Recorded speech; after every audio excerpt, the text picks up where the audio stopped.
This gentleman here, Scott Whitfield, comes here on a regular basis. He works for the United States Golf Association. He's a colleague of mine. Interesting backstory and journey, though, and that's what he's going to talk to you about today. We talk about not having to play and excel in the game to work in the industry. He's living proof of that. What he does now, I'm sure any one of you would trade that job for what he does. Go ahead, Scott. Take it away. No, I appreciate it, Dr. Coop. Well, first and foremost, it's a blessing to be here today. And you guys should be proud of yourselves that you guys are doing the right things in your communities, at school, to also be here. I want to give a big shout out to James, Mr. Beatty, to Coop, to your administration staff, and to Craig, because these are the people who I look to call upon in the golf space when I want some knowledge, if I want to contact, if there's something I'm trying to look and source. So you guys are here to develop a network and build those relationships, leverage these relationships and networks, and these people that have extended their time and grace to provide some of their knowledge to y'all young folks. That's special. And I'm also going to make myself available to connect with anybody after or, today and after as well. But once again, my name is Scott Whitfield. I work for the United States Golf Association, also known as the USGA.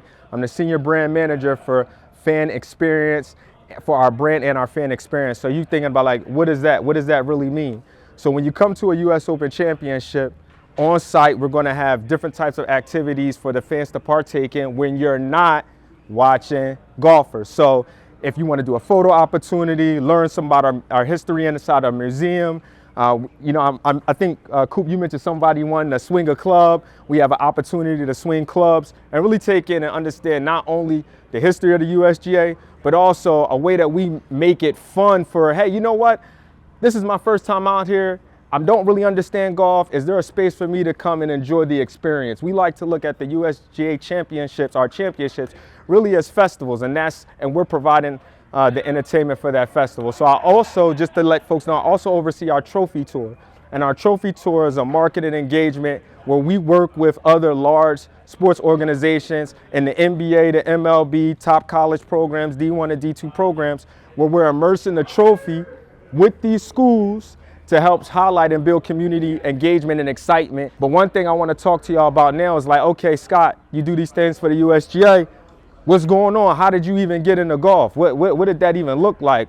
So I was blessed. My father was an avid golfer. And I'm just like, yo, I ain't want to play. I'm from North Philadelphia. I ain't want to play golf. I'm being honest. I did not want to play. I was hooping at the time. My man back there, he's experienced some challenges hooping, sprained his ankle. So I've been there. So that's why I say, hey, come to golf. But my father introduced me to the game of golf. I didn't want to play. But as I matured in my career, I had a lot of opportunities to start playing golf in a lot of corporate events.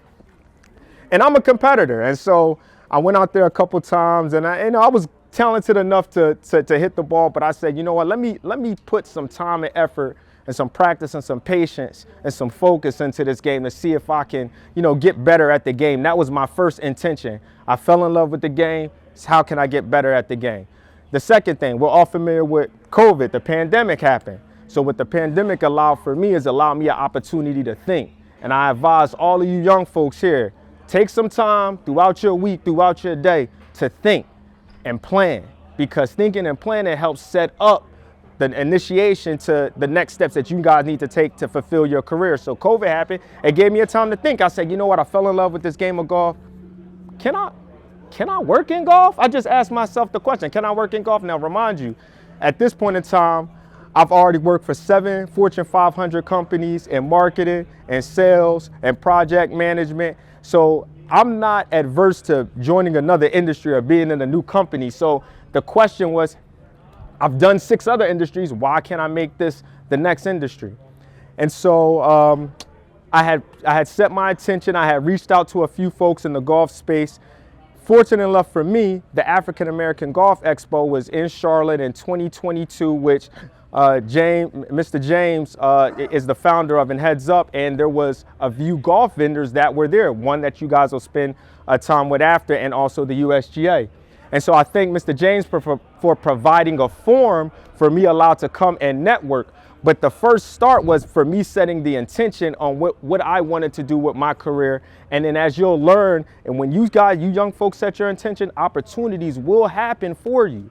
You just have to be clear on what it is that you want to do, and then try to build relationships and connections in those spaces to help position yourself to go forward. And so through networking at the African American Golf Expo, and then a series of interviews, I was able to then land this job at the USGA. Prior to joining the USGA, I had worked at the National Association of Counties, serving as a lobbyist, specifically focusing on our cooperative purchasing space to help local municipalities and counties receive the best overall government pricing when they're purchasing items. So you guys, counties buy things just like businesses buy things. A county might need to buy thousands of books and supplies and squad cars and emergency supplies. So I help structure with those counties about the best ways to source that. So what I'm telling you guys is, you leverage your previous experience and find ways to tie that into your current experience. Project management, sales management, knowing how to communicate effectively with others are all key tactics, and being able to, speak on your feet are all great things that help position me in my career today. So I gave you guys a lot, but I just wanted to say once again, thank y'all for coming and taking some time to enjoy this game, enjoy this day. And if you have any questions, feel free to follow up with me. Look, I'm here. I've been in y'all's position, in y'all spaces before, and I love communicating with young folks. Like I said, I want y'all to keep two to three things in mind. Number one, set your intention.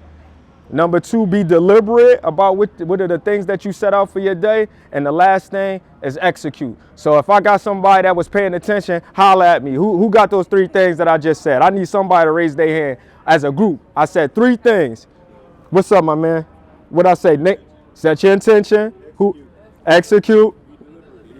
Look, we got a smart group. So once again, thank y'all for coming out and showing out. Look, stay on top of your game and be blessed.